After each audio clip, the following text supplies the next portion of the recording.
Hello LinkedIn, I'm Sally Callow. I'm a social entrepreneur who works for the benefit of the ME/CFS patient community in the UK and internationally. I also have ME/CFS myself. This is about my 15th take, so I'm just going to run with it. So apologies for any mistakes. So I've said in advance because my brain's starting to go now. The reason I'm doing this video is because it's getting increasingly frustrating and relentless trying to get employers to understand why they need to learn about ME/CFS. So this is a bit of a cry for help. This is a scream out into the void. We need you to take ME/CFS seriously. And I'm going to explain why. So when I set up Stripy Lightbulb CIC back in 2018, I'd already done 4 years of advocacy. I'd been an ME/CFS patient for over a decade at that point, but I'd been an advocate for about 4 years. So I knew the ins and outs of what patients go through on a daily basis. And I'd identified that actually through lived experience and through hearing about the experiences of many thousands of patients around the world, that employers do not know what they're dealing with when it comes to ME/CFS. Now, since I've set up Stripy Lightbulb, lots of experts say, you can't say that. You can't tell them they don't know what ME/CFS is. But I'm kind of reaching the point where I don't want to do the softly approach anymore. Because our community has more than tripled due to the pandemic.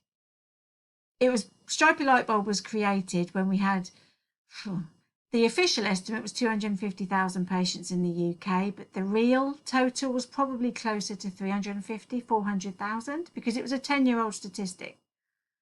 And now half of Long COVID meet the diagnostic criteria for ME/CFS. So I would say right now we're probably at close to, well, it's either 800,000 to 1 million ME/CFS patients in the UK alone.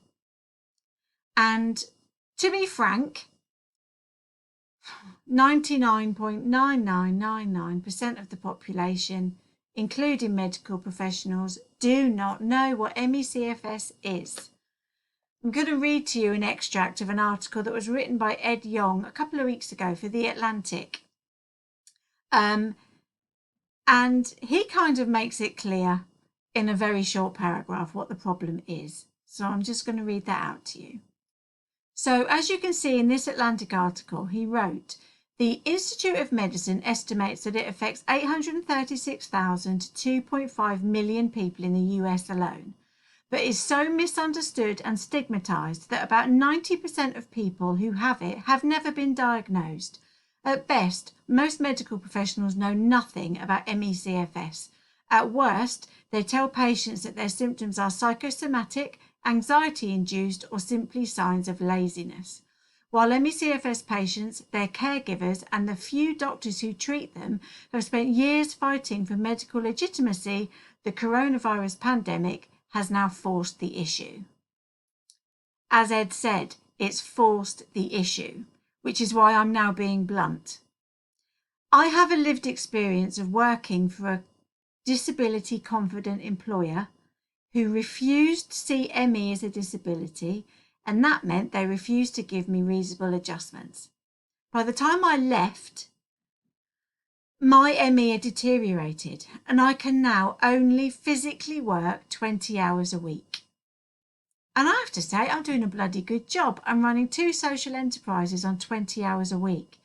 So I'm making the point that even if you have to lower the hours of your ME-affected employee, they are still productive and you are still having a really good employee. But I also need to make it clear that only a minority of ME/CFS patients are able to be in employment. But those that can struggle. They need your help. In the UK, before the pandemic, that was probably around 90,000 people out of around 300,000 that were able to work. And like me, they will have been struggling. But each individual patient has their own individual needs. So even in Stripy Lightbulb's training, we say you need to talk to the member of staff and work out what their individual needs are. But the problem with that is that member of staff has to disclose their illness. ME is surrounded by stigma. That stigma means, as Ed said in his article, we're known as lazy, malingerers, hypochondriacs. It was said to me more than once in my last place of employment, you're not the only person that's sick, we just get on with it. That's fine if you've got treatments and medication. ME doesn't, and we just have a very, very severe lack of energy, of which we can do absolutely nothing about. So employers need to know what we're going through to be able to adequately support us. Stigma and non-disclosure is a huge issue. So by learning about ME, CFS, you can create a chronic illness friendly environment so people feel more confident about disclosing their illness, so that they know if they come to you for support, they're not going to be laughed out of your office.